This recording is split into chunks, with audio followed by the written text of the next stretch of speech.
विश्व वातावरण दिवसको अवसरमा आयोजित यस कार्यक्रमका अध्यक्षज्यू अर्थात् तुलसीलाल स्मृति प्रतिष्ठानका अध्यक्षज्यू, यस कार्यक्रमलाई संयुक्त रूपमा अखिल नेपाल महिला सङ्घ र तुलसीलाल प्रतिष्ठानले आयोजना गरेको छ र यसमा महिला नेत्रीहरू त्यसै गरी सहभागी हुनुहुन्छ। म महिला नेत्रीहरूलाई पनि सम्बोधन गर्न चाहन्छु। माननीय सांसदज्यूहरू र अरू सहभागी वातावरणविद, वातावरणको क्षेत्रमा काम गर्ने साथीहरू र वातावरण सन्दर्भमा रुचि राख्ने महानुभावहरू,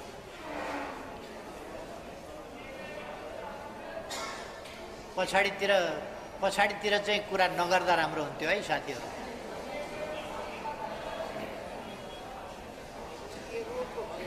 सुनिएको छ? पछाडि सुनिएको छ?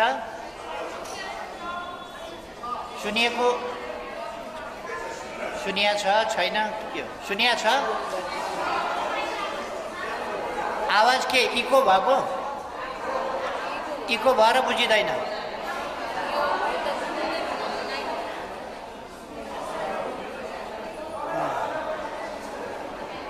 म सकेसम्म ढिलो र बुझ्ने गरी बोल्ने कोसिस गर्छु। अहिले बुझिन्छ? हो, म यस्तै ढिलो गरी बोल्ने कोसिस गर्छु।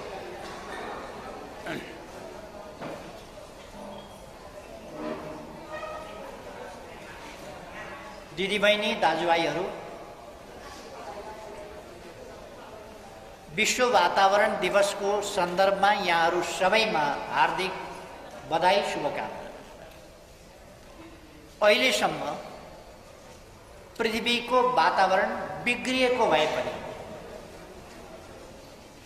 जीवनको अस्तित्व रहन सक्ने गरी मात्रै बिग्रिएको छ। त्यसकारण हामी जीवित छौँ। अझै पनि मानव जाति वा जीवहरू, अरू प्राणीहरू, मानव जाति लगायतका प्राणीहरू अर्थात् जीवहरू, जलचरहरू, नभचरहरू, वनस्पतिहरू बाँच्न लायक नै छ अझसम्म धरती। हामी यसमा खुसी हुनुपर्दछ। प्रकृतिसँग असाधारण क्षमता छ।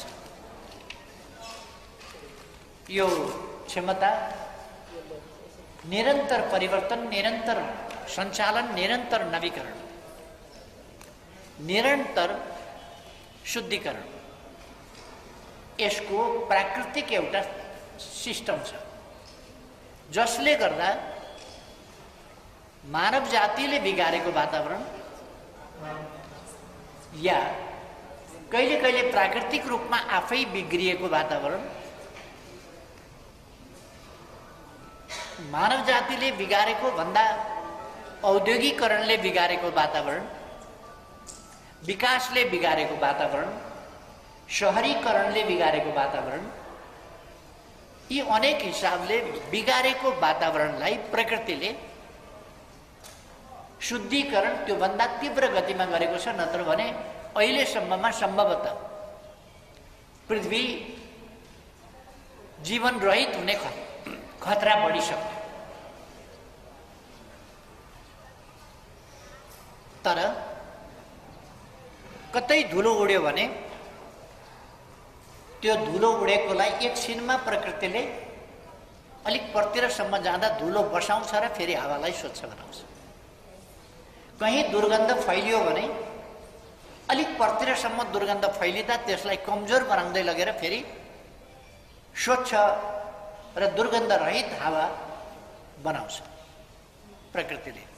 पानी धमिलियो भने धमिलिएको पानीलाई फेरि आफ्नै हिसाबले संल्याउँदै जान्छ र हामीले बाढी आउँदा देख्यौँ भने पहाडबाट हिलो आदि धेरै बाक्लो लेदोको रूपमै बगिराखेको हुन्छ, तर जति तल पुग्छ त्यो लेदो पातलो हुँदै जान्छ, ठिग्रिँदै जान्छ र पानी सङ्लिँदै जान्छ र अलिक तल पुग्दाखेरि सङ्लो भइसक्छ। अझ समुद्रमा पुग्दा त्यो स्वच्छ कञ्चन सफा र निलो पानी देखिने भइसक्छ। त्यसमा गहिराईमा आकाश प्रतिबिम्बित हुन्छ र त्यो निलो देखिने अवस्थामा पुगिसक्छ। अर्थात् मैले यो प्रकृतिको शुद्धिकरणको सिस्टम, प्राकृतिक शुद्धिकरणको सिस्टम भनेको कुनै पनि वातावरणीय प्रतिकूल चिज बन्यो भने, उत्पन्न भयो भने प्रकृतिले त्यसलाई अनुकूल बनाउने कोसिस गर्छ, तर त्यो समय लाग्छ। एकछिन कुनै चिजले अस्थायी प्रदूषण भयो भने त्यसलाई हामी अस्थायी किन भन्छौँ भने त्यो स्थायी रूपमा लामो समय प्रकृतिको अगाडि टिक्न सक्दैन र प्रकृतिले त्यसलाई छिटै शुद्धिकरण गरिसक्छ। त्यसकारण हामी अस्थायी प्रदूषण भन्छौँ। जुन प्रकृतिले पनि छिटै सच्याउन सक्दैन त्यसलाई स्थायी प्रदूषण भन्छौँ। र हामीलाई धेरै ठुलो चिन्ता अहिले जसरी धरतीमा वातावरणको स्थायी प्रदूषण र शुद्धिकरणको सामर्थ्यलाई न्यून गर्दै जाने र प्रदूषणको या अशुद्धिको प्रवृत्ति बढ्दै जाने, शुद्धिकरणको प्राकृतिक क्षमता ह्रास हुँदै जाने कुरा धेरै चिन्ताको विषय हो। आज वातावरणको सन्दर्भमा विश्वको चिन्ता यसैमा हो र यसका निम्ति मानव जातिले लामो समयदेखि अध्ययन अनुसन्धान गरेको छ, खोज गरेको छ, अनेक उपायहरू अवलम्बन गरेको छ। त्यसकारण उहिलेदेखि के भएर हल्ला भइरहेको छ त्यहाँ पछाडितिर?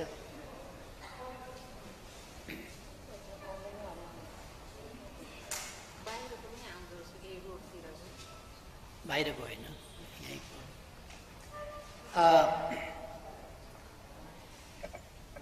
खास गरी मानव जातिले समग्रताप्रति, विश्वप्रति, मानव जातिप्रति र भविष्यप्रति समेत जिम्मेवार हुनुपर्छ भन्ने भावको सट्टा आफ्नो लाभ, तात्कालिक लाभ, यसमा बढ्ता ध्यान दिने प्रवृत्तिले गर्दा विकासका नाममा, उद्योगका नाममा, खास गरी उद्योग र विकासका नाममा, शहरीकरणका नाममा वा विभिन्न सामग्रीहरूको निर्माण र तिनीहरूको समुचित व्यवस्थापन हुन नसक्ने जस्ता कुराहरू र अरू कार्बन उत्सर्जनको अत्यधिक मात्रा र निरन्तरको मात्रा, जसबाट वायु प्रदूषण अत्यन्त हुने, यस्ता कुराहरूदेखि लिएर कहिले कहिले भीषण आग लागि हुने, यस्ता कुराहरूबाट वातावरण, बाढी पहिरोदेखि लिएर यस्ता कुराबाट पनि प्रदूषित त हुन्छ नै, तर बाढीको पहिरोको कुराहरूलाई प्रकृतिले फेरि वातावरणीय सन्तुलनमा चाहिँ ल्याउँछ। तर कतिपय कुरा चाहिँ धेरै लामो समय लाग्छ। खास गरी मानव निर्मित परमाणु भट्टीहरू, परमाणु अस्त्रहरूको प्रयोग वा परीक्षण, यस्ता कुराहरूबाट निस्किएका रेडियो विकिरणहरू, न्युक्लियर विकिरणहरू र तिनलाई चाहिँ प्रकृतिले पनि सफा गर्न धेरै लामो समय, वर्षौं, दशकौं र कहिले कहिले शताब्दीसम्म पर जान सक्छ, शताब्दीौं जान्छ। यस्ता खालका कुराहरूले वातावरण बिथोल्ने, बिगार्ने र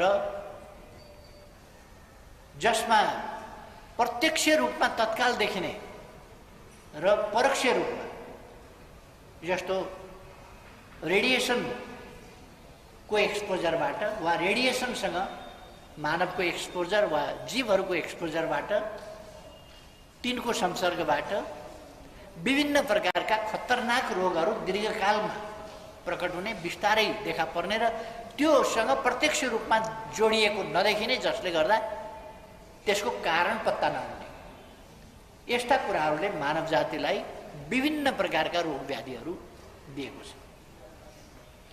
क्यान्सर बढ्दो छ, दुर्व्यसनका कारणले बढ्दो होला। दुर्व्यसन मात्र होइन, क्यान्सर बढ्नको कारण सबभन्दा बढ्ने, क्यान्सर बढ्ने भनेको यो आणविक अस्त्रहरूमा वा रियाक्टरहरूमा तिनीहरूबाट पैदा भएको आणविक रेडिएसन, त्यसबाट क्यान्सर लगायतका अनेक चिजहरूको ठुलो सम्भावना, आम रूपमा भन्ने हो भने त्यसले कसैलाई छोड्दैन त्यस्ता सम्भावना।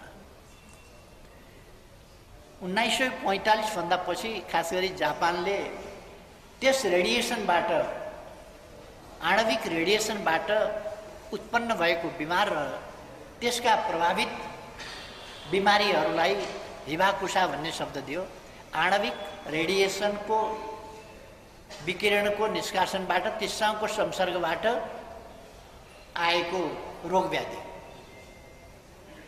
त्यसले विभिन्न क्यान्सरहरू, यही क्यान्सर मात्रै भन्ने छैन, त्यसले लङ्सको पनि गर्न सक्छ, अरूको पनि गर्न सक्छ, स्किनको गर्न सक्छ, अरू विभिन्न प्रकारका गर्न सक्छ। यस्ता चिजहरू गर्छ र यतापट्टि हामी गम्भीर हुन सकेका छैनौँ, किनभने अहिले हामी यस्तो खतराको ज्वालामुखीको टुप्पोमा, ज्वालामुखीको मुखमा उभिए जस्तो स्थितिमा छ। परमाणु अस्त्रको यति ठुलो निर्माण भएको छ, परमाणु अस्त्रमा प्रयोग गरिएको न्युक्लियस, त्यसमा जुन रेडिएसन विकिरणहरू, त्यसमा युरेनियम, जुन विषादी तत्त्वहरू, सामान्य विषादी होइन, खतरनाक विषादी तत्त्वहरू, र पृथ्वीलाई 24 घण्टाभित्र एक ठाउँमा विस्फोट वा लिकेज हुँदा पृथ्वीलाई 24 घण्टाभित्र त्यसले दुष्प्रभावित गरिसक्छ। हामीले भोपाल हेऱ्यौँ भने, अथवा चेर्नोबिल हेऱ्यौँ भने, अथवा हिरोसिमा नागासाकी हेऱ्यौँ भने, अथवा प्रयोग गरिएका मार्शल आइल्यान्डलाई हेऱ्यौँ भने, अथवा अरू विभिन्न ठाउँका कुराहरूलाई हेऱ्यौँ भने, अथवा सुनामी गएका बखत केही वर्ष अगाडि मात्रै जापानमा लिकेज भएको परमाणु भट्टीकोबाट लिकेज भएको परमाणु विकिरणलाई हेऱ्यौँ भने, तिनीहरूको दुष्प्रभावलाई हेऱ्यौँ भने असाधारण छ। र यस्तोको प्रयोग चाहे जहाँसुकै गरौँ, समुद्रमा गरौँ, आकाशमा गरौँ या जमिनमा गरौँ, जहाँसुकै गर्दाखेरि पनि त्यसको असर स्वाभाविक रूपमा पर्छ। तर यो कुरामा धेरै चर्चा हुँदैन, किनभने यो ठुला बलिया धनी सम्पन्न राष्ट्रहरूले मात्रै निर्माण गर्न सक्ने कुरा हो। त्यसकारण बलियाका विरुद्ध कोही पनि बोल्ने आँट गर्दैन। र दुनियाँमा हामी विनाशको यस्तो एउटा भोल्क्यानोको मुखमा भए जस्तो विनाशको मुखमा छौँ, जहाँ कतैको एउटा शक्तिशाली भट्टी विस्फोट भयो भने वा विस्फोट हुनु पर्दैन, त्यहाँबाट कुनै हिसाबले लिकेज भयो भने मानव जातिले 100औं वर्षसम्म बहुतै अपाङ्गता अथवा अटिजम, अपाङ्गता, अरू प्रकारका सुस्त मनस्थिति, जन्मिँदै अपाङ्गतादेखि लिएर जन्मिसकेपछिका पनि कुनै पनि उमेर समूहका मान्छेहरूलाई क्यान्सर हुने वा अरू प्रकारका रोगहरू हुने, दीर्घकालीन र खतरनाक रोगहरू हुने सम्भावना हुन्छ। त्यस्तो स्थितिमा हामी छौँ र हामीले आज समग्रतामा वातावरणको सन्दर्भमा मानवीय सजगता, मानवीय जागरण बढाउनु छ र यस्ता सम्पूर्ण कुराहरू, खास गरी हामीले चर्चा गरिरहेको कुरा अहिले प्राकृतिक विपत्तिहरू वा प्राकृतिक कारणले उत्पन्न हुने वातावरणीय विनाश वा प्रतिकूलताको चर्चाभन्दा बढी हामीले गर्न के जरुरी छ भने मानव जातिबाट विकासको सन्दर्भ, अहङ्कारको सन्दर्भ, आफ्नो डोमिनेसनको आकाङ्क्षाको सन्दर्भ, नियन्त्रणको आकाङ्क्षाको सन्दर्भ वा अहङ्कारहरूमाथि लाद्ने र अरूभन्दा आफू सुपेरियर हुने त्यो आकाङ्क्षा, यी आकाङ्क्षा वैयक्तिक, संस्थागत, समूहगत वा राष्ट्रिय अहङ्कार वा अनुचित आकाङ्क्षाहरूबाट जुन वातावरणको क्षति पुगिराखेको छ, यस सम्बन्धी पहिलो कुरा हामी सजग हुन जरुरी छ। वातावरणको सन्दर्भ, वातावरण मान्छेलाई बाँच्नका लागि चाहिने सबभन्दा तीनटा आहार हुन्छ: खानेकुरा, पिउने कुरा र सास फेर्ने कुरा। वातावरणले सबभन्दा दुष्प्रभाव पार्ने के हो भन्दा सबभन्दा बढी खानेकुरा, पिउने कुरा र सास फेर्ने कुरा, यो तीनटालाई वातावरणले दुष्प्रभावित गर्छ र वातावरणमा पर्ने प्रतिकूल असरले पृथ्वीदेखि अन्तरिक्षको बीचमा, पृथ्वीको सतहदेखि अन्तरिक्षको बीचमा सामान्यतः तीनटा सतहहरू हुन्छ, तीनटा लेयर, तीनटा तह हुन्छ। एउटा पृथ्वी नजिकको तह, त्यसलाई टोपोग्राफी के यस्तै नाम दिन्छ,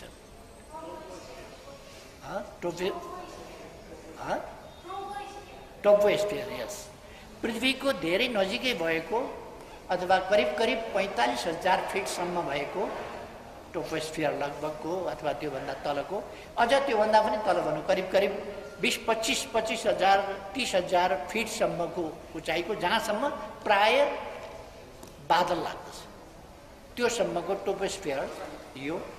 र त्यसदेखि 75,000 फिटसम्मको उचाइको अर्को एउटा बीचको लेयर हुन्छ, त्यसको पनि मैले नाम बिर्सेँ। अर्को के भन्नुभयो? यस, त्यो स्फियर। अर्को त्यसपछि ओजन लेयर भन्ने हुन्छ, त्यसभन्दा पछिल्लो स्पेसभन्दा यताको ओजन लेयर। र ओजन लेयरले खास गरी सूर्यबाट आउने अल्ट्राभाइरस विकिरणहरू, यहाँ जानकार विज्ञ साथीहरू नै हुनुहुँदो रहेछ, ती विकिरणहरूलाई रोक्ने काम गर्दछ र मानिसलाई क्यान्सराइटिस आदि इत्यादि रोगहरूबाट बचाउने, दीर्घकालीन रोगबाट बचाउने र विभिन्न प्रकारका, जस्तो आँखाको ज्योति खतम पारिदिनेदेखि लिएर अनेक प्रकारका खतरनाक चिजहरूबाट मानिसलाई वा जीवहरूलाई बचाउने काम गर्छ ओजन लेयरले। त्यसभन्दा अर्को लेयरको अर्को काम र सबभन्दा हामीलाई धेरै सम्बन्ध भएको त यो पृथ्वीको सबभन्दा नजिकै भएको बादल लाग्ने लेयर भनौँ न, उचाइसम्म बादल जहाँसम्म लाग्छ त्यो लेयर चाहिँ फेरि मैले बिर्सेँ, टोपोस्फियर, यो टोपोस्फियर, यो चाहिँ बादल लाग्ने सम्मको लेयरलाई टोपोस्फियर भन्यो। त्यो टोपोस्फियर चाहिँ हाम्रो जीवनसँग, वनस्पतिसँग, जीवसँग, माछाहरू हरेकसँग सम्बन्धित भएको चाहिँ सबभन्दा चर्को चाहिँ यो हो र सबभन्दा बढी कार्बनको इफेक्ट अरूलाई पनि, अरू लेयरलाई पनि पर्न सक्छ, त्यसको पर्छ, तर सबभन्दा बढी चाहिँ त्यो टोपोस्फियर यसमा चाहिँ बढी क्षति हुन्छ। अब हामीलाई सबभन्दा बढी चाहिने हावा, स्वस्थ हावा, जहाँ पर्याप्त स्वस्थ सफा अक्सिजन हामीले पाउन सकौँ, जहाँ नाइट्रोजन नहोस्, जहाँ कार्बन डाइअक्साइड चाहिँ धेरै नहोस् र यस सम्बन्धमा धेरै लामो छलफल अहिले गर्न भ्याइँदैन कि कसरी यसको मापन, हावाको मापन कसरी हुन्छ, यसमा कुन तत्त्व कति चाहिन्छ आदि इत्यादि र हाम्रो स्थिति के छ भन्ने कुराहरू अहिले म त्यसमा जान चाहन्न। यसको अलिक फेरि लामो यसै सन्दर्भमा त विश्वमा गोष्ठी भइराखेका छन्। आज अहिले सम्भवतः आज स्टकहोममा होला, इन्टरनेसनल युएनको आयोजनामा स्टकहोममा इन्टरनेसनल सेमिनार भइराखेको छ, आज कन्फरेन्स भइराखेको छ इन्टरनेसनल विश्व वातावरण सम्बन्धमा। र यसपल्टको नारा त्यसै कारण ओन्ली वान अर्थ, एउटा मात्रै विश्व, एउटा मात्रै धरती, एउटा मात्रै यो हरियो ग्रह जहाँ जीवन छ। त्यसकारण यो यस ब्रह्माण्डमा सौरमण्डल नभएको भए यस ब्रह्माण्डको अरू सौरमण्डलहरूको, आकाशगङ्गाहरूको केहीको पनि कुनै अर्थ छैन। यदि यो सौरमण्डल हुँदैन थियो भने, यो आकाशगङ्गा जुन हाम्रो आकाशगङ्गा छ त्यसको पनि अर्थ हुँदैन थियो यदि हाम्रो सौरमण्डल हुँदैन थियो भने। हाम्रो सौरमण्डलमा पनि 9 ग्रह र अनेक उपग्रहहरू, ती 9 ग्रहका उपग्रहहरू आदि तिनको केही अर्थ हुँदैन थियो यदि पृथ्वी हुँदैन थियो भने। र पृथ्वी यसकारण ब्रह्माण्डको सबभन्दा सर्वश्रेष्ठ ग्रह यसकारण हो कि यसमा जीवन छ। अहिलेसम्म प्रमाणित कुरो के हो भने यसमा जीवन छ र यसमा जीवहरूमध्ये पनि मानव जस्तो जीव छ, सचेत ब्रेन, जसको मस्तिष्कमा मेमोरी पावर छ, एउटा कुरा। र अर्को कुरा यसमा इनोभेटिभपन छ, रचनात्मक सृजनात्मकपन, इनोभेटिभपन एउटा कुरा। र अर्को मेमोरी पावर। मेमोरी पावरले गर्दा मान्छे सचेत कसरी भयो भन्दाखेरि मेमोरी पावरको कारण। यदि सबै कुरा बिर्सिन्थ्यो भने खत्तम थियो। त्यसकारण बिर्सिने रोग लागेपछि, बुढेसकालमा बिर्सिने रोग लाग्यो भने अचम्मैसँग मान्छेको विद्वत्ता आदि इत्यादि ब्रिलियन्सी सबै समाप्त हुन्छ, किनभने उसले केही पनि नसम्झिएपछि त सिद्धियो।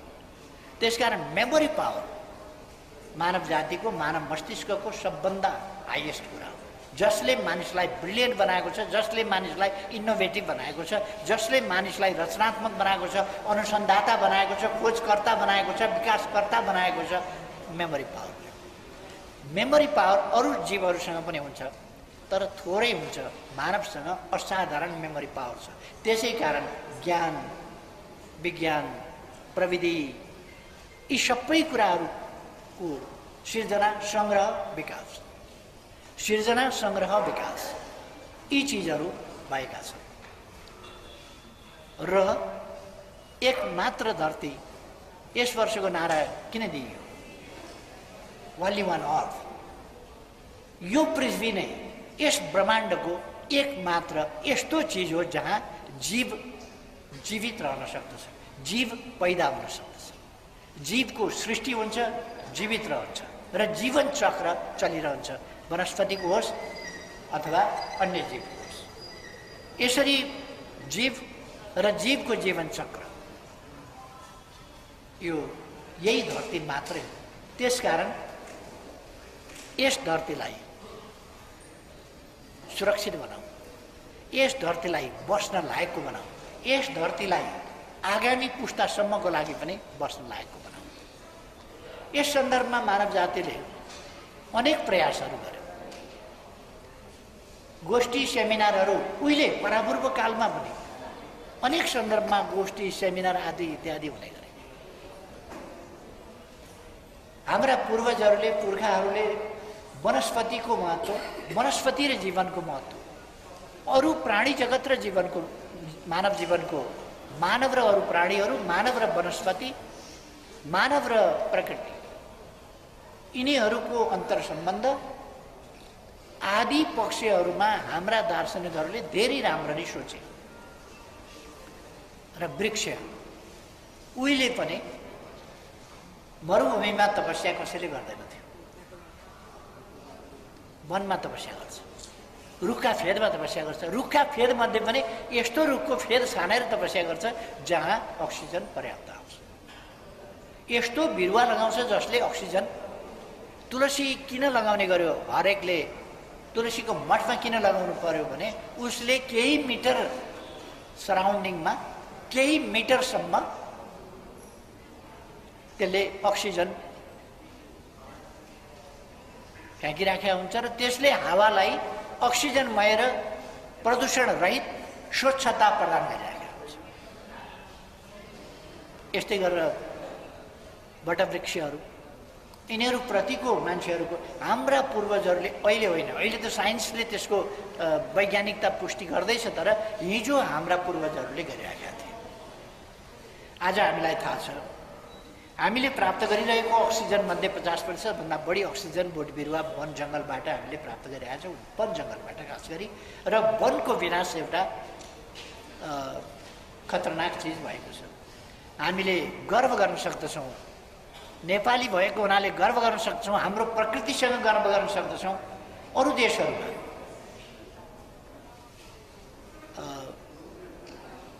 देशहरूमा जङ्गलको प्रतिशत कति छ? युरोपमा जङ्गलको प्रतिशत कति छ? जति सचेत छौँ भने पनि युरोपको जङ्गलको प्रतिशत म्याक्सिमम 30%। अहिले युरोपले सास फेर्ने, सबैले सास फेर्ने भनेको Amazon rain forest. Amazon rain forest भनेको मूलतः ब्राजिलमा पर्छ, तर त्यसको वरिपरि धेरैवटा देश, त्यसको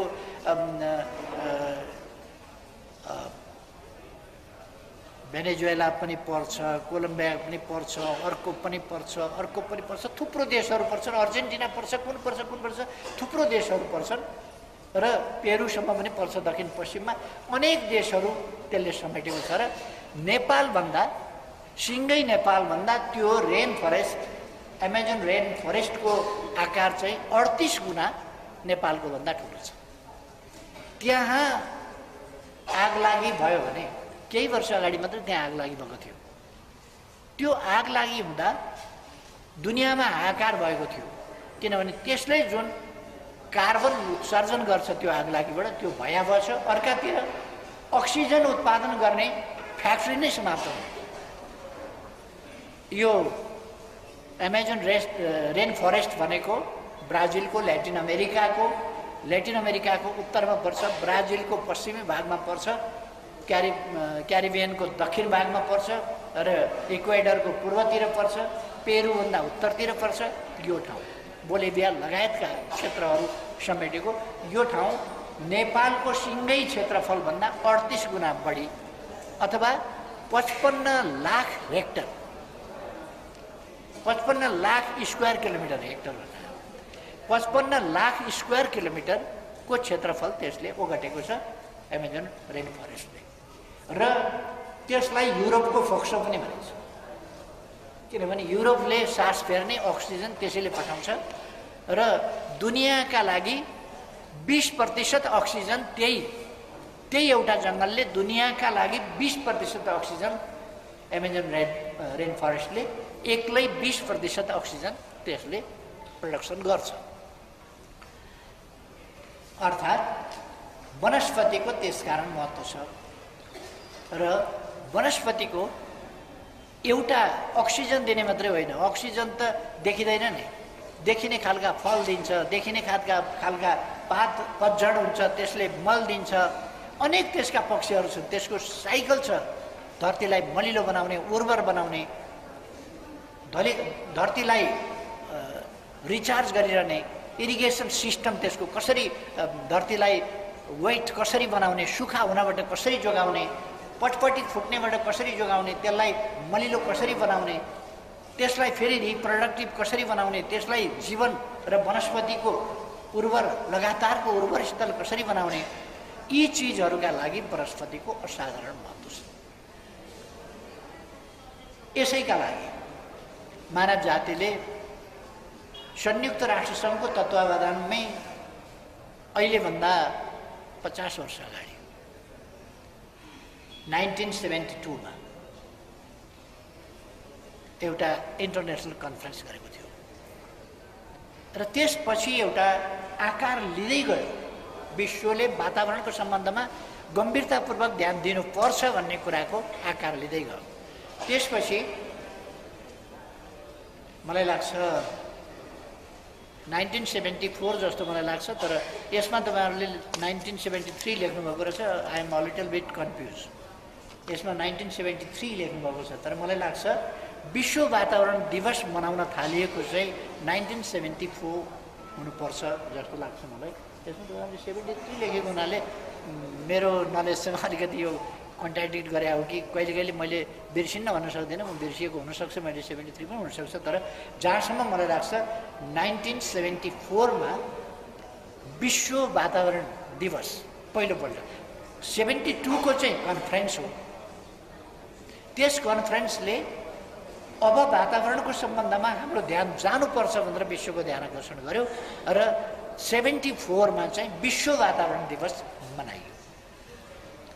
त्यसपछि वातावरण दिवस हरेक वर्ष मनाउने प्रचलन चढ्दै गयो र यसले आफ्नो टास्क फोर्सहरू बनायो र टास्कहरू दिँदै गयो कहिलेसम्ममा के गर्ने भनेर। र हामी धेरैलाई याद होला यो पछिल्लो समयको बिल क्लिन्टन अमेरिकाको राष्ट्रपति छानिने बित्तिकै 92 मा छानिने बित्तिकै नै जस्तो लाग्छ मलाई, अथवा छानिएको अर्को चाहिँ कन्फरेन्समा रहेछ त्यो 92 मा विश्व वातावरण सम्मेलन संयुक्त राष्ट्र सङ्घको तत्वावधानमा विश्व वातावरण सम्मेलन ब्राजिलको एउटा ब्राजिलको क्यापिटल नै भने हुन्छ त्यो रियो द जेनेरियो। त्यसमा रियो द जेनेरियोमा 92 मा एउटा विश्व सम्मेलन भयो। त्यसले एउटा टास्क फोर्स फेरि बनाएर 95 मा अर्को कन्फरेन्सले एजेन्डा 21 भन्ने 21औं शताब्दीमा प्रवेश गर्दाखेरि कसरी गर्ने भन्ने एजेन्डा 21 21औं शताब्दीका लागिको एजेन्डा 21औं एजेन्डा नाम नै तोडिएर 95 मा 21औं मिलेन भने तपाईहरुले सच्याए पनि हुन्छ है यसलाई। यो एजेन्डा 21 सुरु गरेर उनीहरूले अगाडि बढाए, तर अनफर्चुनेटली के भने 21औं एजेन्डा 21औं शताब्दीमा प्रवेश गर्दाखेरिका लागिको एजेन्डा त्यो एजेन्डा बिल्कुलै सफल हुन सकेन। त्यसमा ठुलो डिबेट भयो र 2000 पछि यो हामीले पुरा गर्न सकेनौं भन्ने खिन्नताका साथ फेरि अर्को 2002 मा बहुत गम्भीरताका साथ लिएर चाहे 2002 मा रियो द जेनेरियोमै अर्को सम्मेलन भयो र त्यसले विश्व वातावरणलाई कसरी अगाडि बढाउने भन्ने सन्दर्भमा खास गरी अहिले हामी यो सस्टेनेबल डेभलपमेन्टका कुरा गर्छौं नि, यो सस्टेनेबल डेभलपमेन्टका कुरा इन्भाइरोमेन्ट एन्ड डेभलपमेन्टको कुरा 92 बाट रियो द जेनेरियोबाट सुरु हो।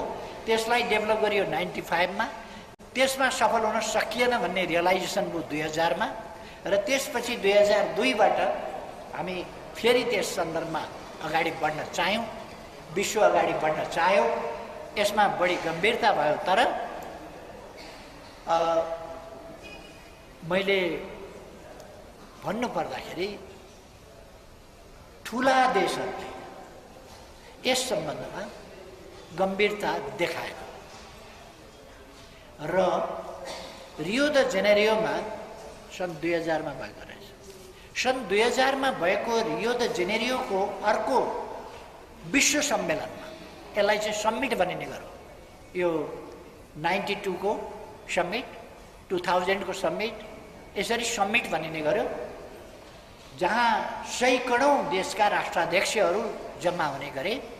यो सैकडौँ देशका राष्ट्रपति या सरकार प्रमुखहरू, राष्ट्र प्रमुख वा सरकार प्रमुखहरू जम्मा हुने गरेको चाहिँ 92बाट वातावरणको विषयमा, जसलाई समिट भनिने गर्यो। यसले खास समस्याको चुरोतिर वातावरणसँग सम्बन्धित र पृथ्वीको भविष्यको सम्बन्धमा सुरक्षित पृथ्वी,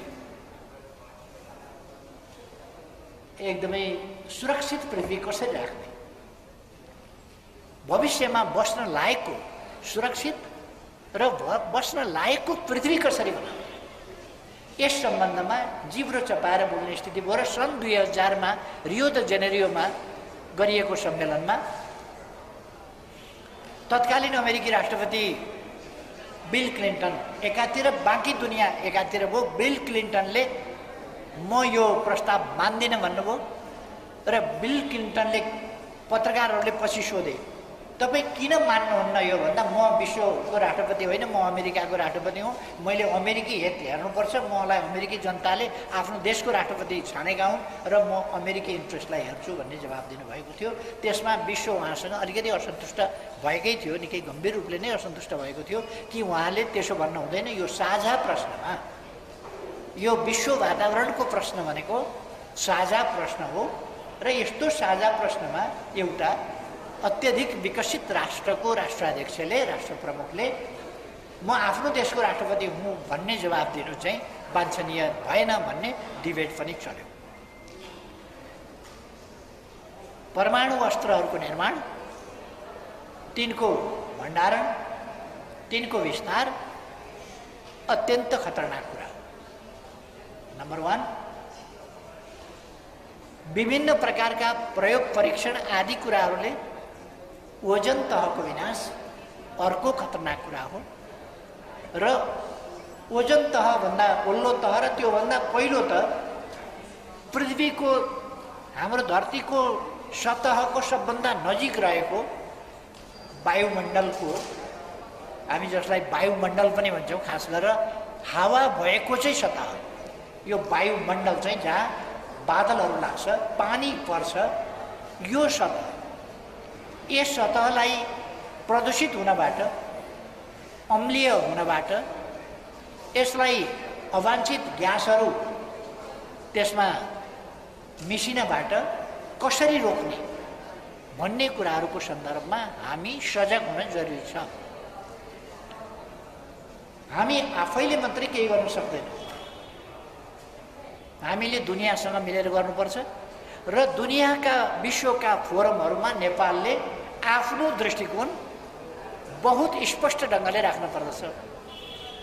नेपालका लिडरहरू विश्व फोरममा जाँदा ट्रेडिसनल ढङ्गले कर्मचारीले लेखिदिएका त्यो एउटा एक ढङ्गको फर्मेटभित्रका ट्रेडिसनल वक्तव्यका भरमा जाने गर्नु र सहभागिता, एउटा रित पुर्याउने सहभागिता जनाउनु होइन।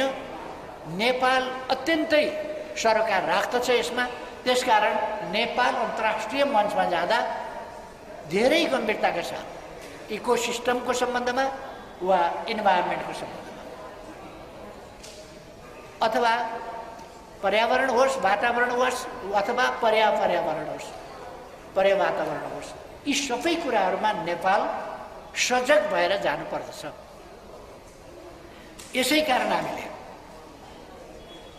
केही वर्ष अगाडि पेरिसमा भएको विश्व वातावरणीय सम्मेलन, त्यस सम्बन्धमा हामीले कुरा गऱ्यौँ र एउटा राम्रो मोड लिएको थियो।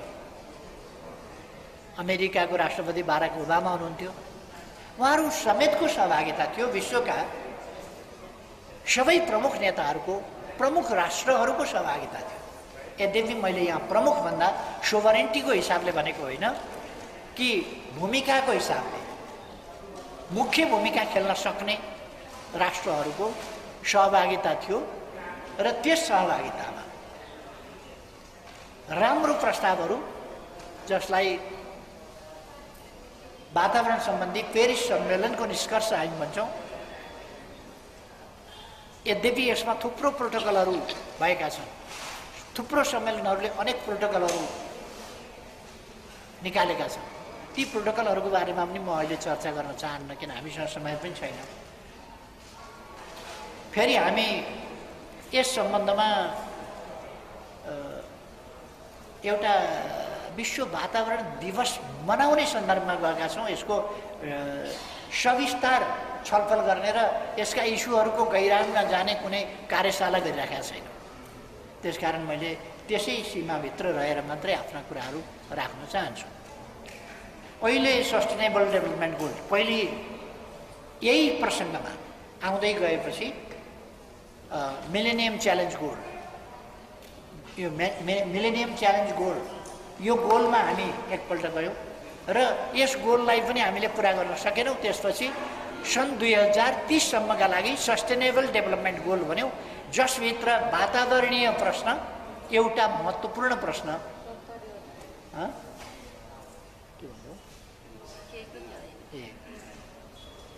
खैर, वातावरणीय प्रश्न यो सस्टेनेबल डेभलपमेन्ट गोलको सन्दर्भमा हामीले 5वटा पिलर भनेका छौँ। 5वटा पिलर, 17वटा गोल्स, लक्ष्यहरू र 169वटा उपलक्ष्यहरू जुन भनेका छौँ। यसमध्ये 5वटा पिलर, यद्यपि म 5वटा पिलरमा त्यति सहमत छैन। संयुक्त राष्ट्रसङ्घले भनेको भए पनि धरती र मानव जाति चाहिँ आधार हो, पिलर हो। सस्टेनेबल डेभलपमेन्ट गोलका अरू पिलर चाहिँ समृद्धि भनेको छ। समृद्धि त हामीले चाहेको गन्तव्य हो, त्यसकारण त्यो पिलर होइन। जसको जगमा, जसको आधारमा हामी माथि उठ्न सक्छौँ, समृद्धि गन्तव्य हो। शान्ति अपरिहार्य आवश्यकता हो डेभलपमेन्टका लागि, इज ए मस्ट। तर आधार भन्ने कुरा होइन, त्यो प्राप्ति गर्नुपर्ने चिज हो। र त्यसै गरेर इन्क्लुसिभनेस भन्छ, इन्क्लुसिभनेस पनि पिलर होइन। इन्क्लुसिभनेस इज अ मेथडोलोजी, यो चाहिँ तरिका हो डेभलपमेन्ट। त्यसकारण यस जगमा, यस पिलरमा हामी उठ्छौँ भन्ने कुरा, देयर आर 5 पिलर्स भन्ने मान्दिनँ, मैले चाहिँ 2 पिलर्स भन्छु, अर्थ एन्ड ह्युमन बिङ्स। दुईवटा चाहिँ वास्तवमा पिलर हो। अब यो एनजिओ अलिक बढी प्रभावित भएर यस्ताहरू 5वटा पिलर भनेर जो राखिएको छ। इन्क्लुसिभनेस पनि पिलर होइन, मेथोडोलोजी हो। डेभलपमेन्ट हाम्रो समृद्धि, प्रस्पेरिटी हाम्रो गोल हो र पिस हाम्रो आकाङ्क्षा हो, आवश्यकता हो। त्यसकारण यो संयुक्त राष्ट्रसङ्घले भनेका कुरामा मैले डिबेट गर्न खोजेको होइन, तर मेरो विचारमा 2वटा पिलर हुन्, अरू चाहिँ तरिका हुन्, के हुन् जे होस्। 5वटै पिलर मान्ने मैले, त्यसले कुनै हानि नोक्सानी गरिहालेको छैन, हानि नोक्सानी केही पनि गर्दैन। 5वटै पिलर मान्यौँ। त्यो 5वटा पिलर माथि जुन हामीले सस्टेनेबल डेभलपमेन्ट गोलका मेन 17 गोल्स राखेका छौँ वा टार्गेट राखेका छौँ। यसमा अङ्ग्रेजीमा ठिक शब्द प्रयोग भएको छ गोल्स भनेर, नेपालीमा टार्गेट, यो लक्ष्य भनिएको छ। त्यो लक्ष्य चाहिँ उपयुक्त होइन, त्यहाँ गन्तव्य, गोल, उद्देश्य त्यो चाहिँ उपयुक्त हो। 17वटा गन्तव्यहरू या गोलहरू या लक्ष्यहरू, त्यो लक्ष्य होइन उद्देश्यहरू, र त्यसमा पुग्ने अरू 169वटा लक्ष्यहरू। खै यी कुराहरू हामीले प्राप्त गर्ने हो भने वातावरणीय प्रश्नलाई केन्द्र भागमा राखेरै चल्नुपर्छ। विकासले मात्रै सस्टेनेबल डेभलपमेन्ट गर्न सक्दैन। अस्पताल बनाएर, मेडिसिन पढाएर, नर्स उत्पादन गरेर, डक्टर उत्पादन गरेर, स्पेसलिस्ट उत्पादन गरेर यदि इन्भाइरोमेन्टल क्वेसनमा हामी कन्सियस भएनौँ भने त्यो चिज इफेक्टिभ हुन सक्दैन। निरोगी मानव जाति बनाउनका लागि, निरोगी मानव समाज बनाउनका लागि, स्वस्थ मानव समाज बनाउनका लागि र धरतीको भविष्यलाई सुरक्षित राख्नका लागि, धरती बाँच्न लायक बनाउनका लागि, त्यसका लागि वातावरणीय पक्षमा ध्यान दिएन भने काम लाग्दैन। त्यसकारण यो अत्यन्त महत्त्वपूर्ण पक्ष हो जसमा हामीले ध्यान दिन जरुरी छ। त्यसै कारण हामीले सन् 2020 मा हामीले सगरमाथा संवाद गर्ने भन्यौँ।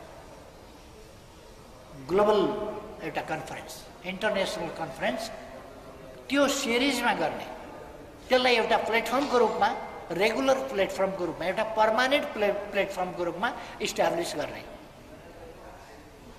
सगरमाथा संवाद। त्यसमा हामीले सन् 2020 का लागि mountains and the climate and the mountains, वातावरण र हिमाल, हिमाल र वातावरण, यो विषय हामीले राखेका थियौँ। वातावरणको सन्दर्भमा कुरा गर्दा म हाम्रो वातावरणको क्षेत्रमा काम गरिरहेका साथीहरूलाई, विज्ञहरूलाई, विदहरूलाई आग्रह गर्न चाहन्छु कि हामीले दुनियाँको ध्यानाकर्षण गर्न पर्दछ कि हाम्रा हिमालहरू भनेको नेचरल्ली यी सबभन्दा विश्वका सबभन्दा ठुला नेचरल कुलिङ सेन्टर हो। यो कस्तोमा छ भन्दाखेरि लाइन अफ क्यान्सर र लाइन अफ क्याप्रिकन, मकर रेखा र कर्कट रेखाका बीचको तातो प्रदेशलाई यसले समेट्छ। र यो तातो प्रदेश भनेको हावा तात्ने र यहाँ चाहिँ नि खास गरी अफ्रिकी, सहारा, अरू विभिन्न मरुभूमिहरू र थार, यी विभिन्न मरुभूमिहरूबाट तातेको हावा, उष्ण प्रदेशबाट तातेको हावा, गर्मी प्रदेशबाट तातेको हावा आउँछ।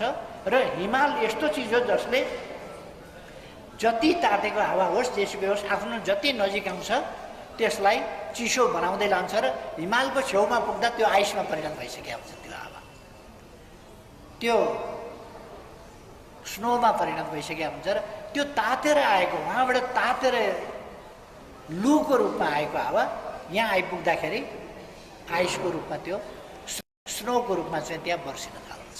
अथवा यस्तो यो उष्ण प्रदेश, कर्कट रेखा र मकर रेखा, यो कर्कट रेखा र मकर रेखाका बीचको ग्रीष्म प्रदेश, यस ठाउँको तातेको वातावरणलाई चिसो पार्ने काम हाम्रा हिमालहरूले गर्दछन्।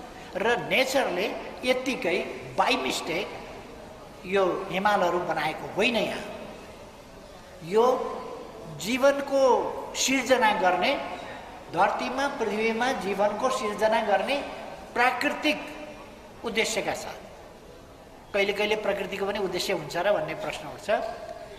प्रकृतिका उद्देश्यहरू अनौठा हुन्छन्, प्रकृतिका उद्देश्यहरू बुझिन सक्नका हुन्छन्। त्यसकारण यसलाई मैले कुनै धार्मिक अर्थमा वा अरू अर्थमा भन्न खोजे होइन।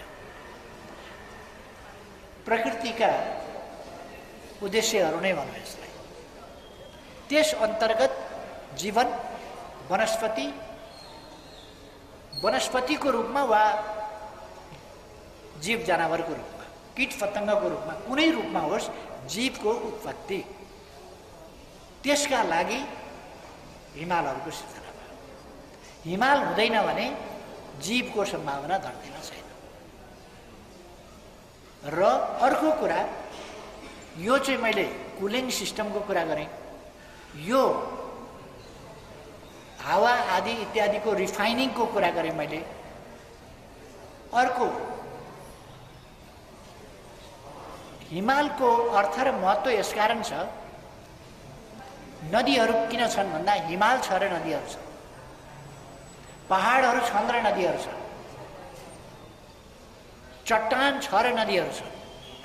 हिमाल हुँदैनथ्यो भने, चट्टान हुँदैनथ्यो भने, पहाड हुँदैनथ्यो भने, झरना हुँदैनथे, ग्लेसियर हुँदैनथे, अनि हामीले हिम पहिरो पढ्नु पर्दैनथ्यो, हिम पहिरोको बारेमा जान्नु पर्दैनथ्यो, हिमतालहरूको बारेमा जान्नु पर्दैनथ्यो, झरनाहरू, छहराहरू, छाँगाहरू, तालहरू, तलैयाहरू जान्नु पर्दैनथ्यो, पहराहरू, चट्टानहरू हुँदैनथ्यो भने त्यहाँ पानी सञ्चित भएर बस्दैनथ्यो, सञ्चित भएर बसेको पानी तप तप चुउँदै गएर मूल बनेर फुट्दैन थियो। मूलहरू फुट्दै नआउने हो भने नदीहरू बन्दैनथे। खरे बन्थे होला, खरे नदी होइन। नदी बन्छ किनभने हिमाल छ, नदी बन्छ किनभने चट्टान छ। हिमाल हामीले हेऱ्यौँ भने माथि हिउँ मात्रै छैन, तलतिर चट्टान छ र सम्पूर्ण चट्टानहरू पानी अब्जर्भ गरेर पानी बोकेर बस्दछन्। माथि थाप्लामा हिउँ बोकेर बस्दछन् र हिउँलाई बिस्तारै बिस्तारै बिस्तारै पगालेर आफ्ना चट्टानहरूभित्र पसाउँछन् र चट्टानले यो लाखौँ करोडौँ अरबौँ टन पानी बोकेर बस्दछ चट्टानले। हिमालका चट्टानहरू सधैँ ओसिला हुन्छन्, पानीमय हुन्छन्, भिजेका हुन्छन् र त्यहीँबाट पानी सिर्जना हुन्छ। र यसले रिचार्ज सिस्टमको एउटा from mountain to ocean, ocean to mountain, cloud भएर ओसन टु माउन्टेन र पग्लिएर नदी भएर फेरि माउन्टेन टु ओसन, यो एउटा सर्कल हुन्छ। यो सर्कल भनेको रिचार्ज सिस्टमको कुरा हो र धरतीलाई यो रिचार्ज सिस्टमले थोपा थोपा गरेर बिस्तारै बिस्तारै हावामा पानी पठाएर त्यहाँ ठोकिएपछि त्यो चिसो हावा त्यसमा पानी मिसिएको हुन्छ। त्यो पानी मिसिएको पानीहरू पहाडमा गएर ठोकिने, रुखहरूमा गएर ठोकिने र त्यसबाट त्यसलाई सिँचाइ दिने, त्यसका पत्रहरूमा, त्यसका पातहरूमा, त्यसका काण्डहरूमा, त्यसका हाँगाहरूमा ती मार्फत त्यसलाई चाहिँ रिचार्ज सिस्टम गरिराखेको हुन्छ, वेटिङ सिस्टम। हाम्रो छाला किन सुक्खा छैन? हाम्रो हिमालको योगदान छ।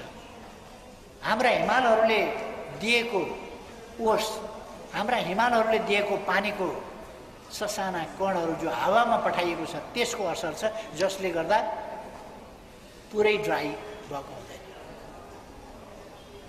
यसर्थ मैले संयुक्त राष्ट्र सङ्घका यस सम्बन्धमा काम गर्ने leading personalities of the United nations जसले इन्भाइरोमेन्टको सम्बन्धमा काम गर्छन्, उनीहरूलाई मैले के हो माउन्टेन, माउन्टेन क्लाइमेट के हो र किन नेपालमा माउन्टेन छन्, हिमाल नेपालमा मुख्य रूपमा होला, सबभन्दा धेरै त नेपालमा छ, नेपालको 70% भूभाग हिमाल छ। यो खालि नेपालका लागि मात्रै महत्त्वपूर्ण छैन र हामीले हिमालको क्लाइमेट भनेको हाम्रा लागि होइन, हाम्रो निम्ति मात्रै होइन, यो विश्वका लागि।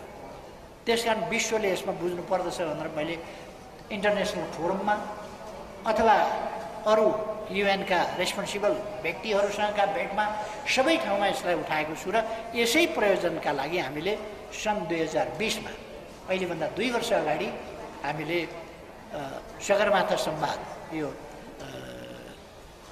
आयोजना गर्न खोजेका थियौँ। एभरेस्ट डायलग भनेर त्यसलाई आयोजना गर्न खोजेका थियौँ, तर त्यो कोभिड-19 कारणले डिस्टर्ब हो र गएको सेप्टेम्बरमा हामीले आयोजना गर्न खोजेका थियौँ, तय पनि भएको थियो। अनफर्चुनेटली हामी जुलाईतिरै गयौँ होला। जुलाईतिरै सरकारबाट हटेपछि कसले सोच्ने वातावरण, कसले सोच्ने के, पैसा बाहेक अरू नसोच्नेहरूका हातमा सरकार पुगेपछि के को वातावरण, के को के, त्यो सबै टुङ्गियो कुरा। त्यसकारण अहिले यी सब कुराहरूतिर सरकारका मान्छेहरूको मलाई थाहा छैन केही रुचि छ कि छैन, नलेज छ कि छैन, उहाँहरू हेर्नुहुन्छ कि हुन्न। मैले देखेको के हो भने ब्युरोक्राट्सले ड्राफ्ट गरिदिएका फर्मेटभित्रका स्टेटमेन्ट पढी बाँची गरिदिने सम्मको काम गर्ने खालको स्थिति बनेको देख्छु। त्यसबाट हामीले अलिकति माथि उठ्न जरुरी छ र हामी हरेक नागरिक यसमा सजग हुन जरुरी छ, सचेत हुन जरुरी छ र यसको समग्र अर्थ र महत्त्व बुझ्न जरुरी छ। यति महत्त्वपूर्ण विषय तपाईहरुले यसमा भन्नुभएको छ यो संयुक्त अपिलमा कि महिलाहरू वातावरणसँग बढी एउटा सृजनशीलताको हिसाबले, आमा भएको हिसाबले अथवा धरती स्वरूप भएको हुनाले, प्रकृति स्वरूप भएको हुनाले महिलाहरूको बढी निकटता छ वातावरणसँग भन्ने कुरा यहाँ राख्नुभएको छ, जो बिल्कुल सही कुरा हो, अत्यन्त सही कुरा हो। र तपाईहरुले त्यसकारण अखिल नेपाल महिला संघले यसको आयोजना गर्न जुन इनिसिएसन लिनुभयो र तुलसीलाल स्मृति प्रतिष्ठान यसमा सरिक भयो र आफ्नो सहभागिता जनायो। त्यसका लागि म धन्यवाद भन्न चाहन्छु सहआयोजक संस्थाहरूलाई। धेरै महत्त्वपूर्ण विषयहरूमा तपाईहरुले यस दिवसलाई पारेर भए पनि यो आयोजना गर्नुभएको छ। अखिल नेपाल महिला संघले यस्तो विषयमा राष्ट्रिय स्तरमै पनि छलफलहरू आयोजना गर्यो भने, यसबाहेक छलफल आयोजना गर्यो भने फर्मल मनाउने कुरा मात्रै होइन कि एउटा कार्यशालाकै रूपमा त्यसबाट हामी निष्कर्ष निकाल्ने जो दुनियाँका अगाडि हामी हाम्रा दृष्टिकोण भनेर प्रस्तुत गर्न सक्छौँ र नेपाल वातावरणको सम्बन्धमा बढी सेन्सिटिभ छ, बढी महत्त्वपूर्ण छ। नेपाल वातावरणीय प्रश्नमा विश्वले रेन फरेस्ट, एमाजोन रेन फरेस्टमा ध्यान दिने मात्रै होइन, त्यसको चर्चा मात्रै गर्ने होइन कि हाम्रा माउन्टेनको पनि चर्चा गर्नुपर्दछ। त्यत्तिकै महत्त्वपूर्ण वा मोर द्यान रेन फरेस्ट अन्त पनि लगाउन सकिएला, अन्तलाई पनि जङ्गलामय बनाउन सकिएला, तर हिमाल रोप्न सकिँदैन। जङ्गल उमार्न सकिन्छ, जङ्गल बनाउन सकिन्छ, तर हिमाल बनाउन सकिँदैन, हिमाल उमार्न सकिँदैन।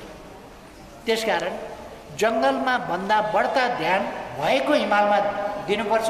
यदि भएको हिमाल डेड भयो भने धरती डेड हुनसक्छ, माटो डेड हुनसक्छ, अनेक कुराहरू डेड हुनसक्छ।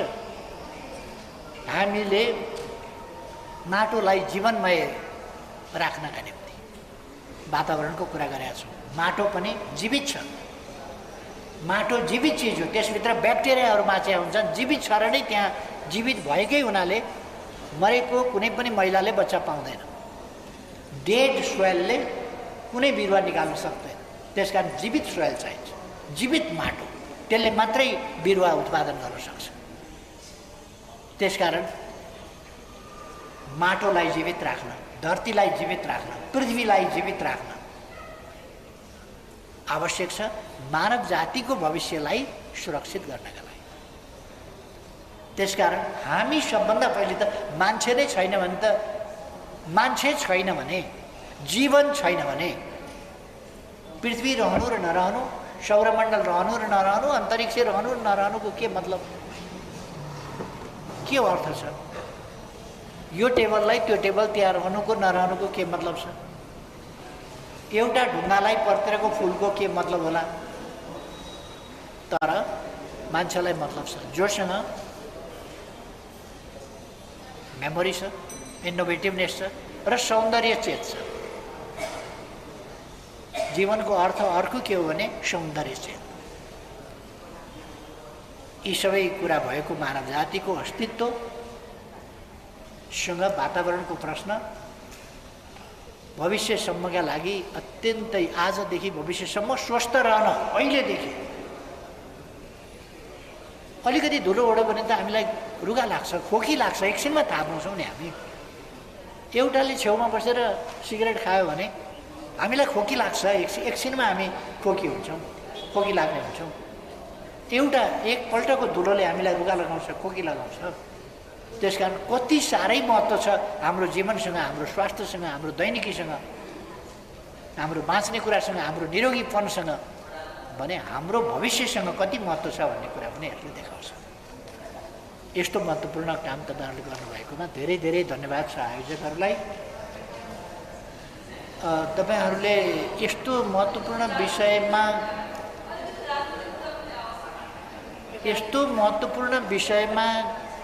गोष्ठी आयोजना गर्दा तपाईँहरूले नेपालमा महिलाहरू पनि यति मात्रै हुने र वातावरणसँग रुचि भएका मान्छे पनि यति मात्रै हुने, कुर्सी खाली भएको देख्दा अचम्म लाग्यो। यति महत्त्वपूर्ण विषयमा तपाईँहरू सेमिनार गर्दै हुनुहुन्छ। मानिलिउँ अरूको फोक्सो छैन, अरूलाई चाहिँ सासै फेर्नु पर्दैन जस्तो। हामीले थाहा पाउनुपर्छ हाम्रो फोक्सो आदि छातीभित्र छ, आदि रुखमा छ। रुख भएन भनेदेखि फोक्सो चल्दैन, फोक्सो भएन भने रुख चल्दैन, त्यस्तो हो। त्यसकारण यो फोक्सो र रुखको सम्बन्ध बुझ्ने मान्छे पनि यति मात्रै हुँदाखेरि त अचम्म लाग्यो। अब तपाईँहरूको आमन्त्रण गर्न कन्जुस्याइ हो कि आफ्ना कुरा सुनाउन कन्जुस्याइ हो कि मान्छेहरूको रुचि हराएको हो कि तपाईँहरूको चाहिँ सक्रियतामा कमी भएको हो, त्यो मैले बुझिनँ। तर यो त हल त यति सानो हल त मान्छे नहाट्नु पर्ने हो, किन थोरै मान्छे हुनुभयो त्यो चाहिँ मैले बुझिनँ। वातावरण जस्तो महत्त्वपूर्ण विषयमा खबर पाएर पनि कोही आएन भने चाहिँ कठैबाट भन्नुपर्छ त्यस्ता व्यक्तिहरूसँग पनि। मलाई पनि बोलाउनु भयो, बोलाएपछि म दौडेरै हालेँ। तपाईँहरूलाई धन्यवाद छ, सबै साथीहरूलाई धन्यवाद। एउटा कुरा मैले बोलेको तपाईँहरूले सुन्न त सुन्नुभयो, बुझियो? इकोले धेरै डिस्टर्ब गरेन?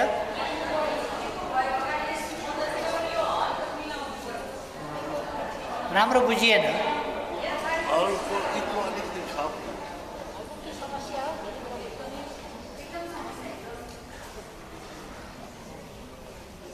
यो हल नबनाएसम्म यहाँ गोष्ठी सेमिनार नगर्नुहोस्, शङ्ख घन्टा बजाउनुहोस् यस हालमा। अरू के काम होला? मजाले शङ्ख घन्टा बजायो भने वहीँ शङ्ख बजायो भने यो गुन्जिरहन्छ। नत्र भने गोष्ठी सेमिनार यो पहिले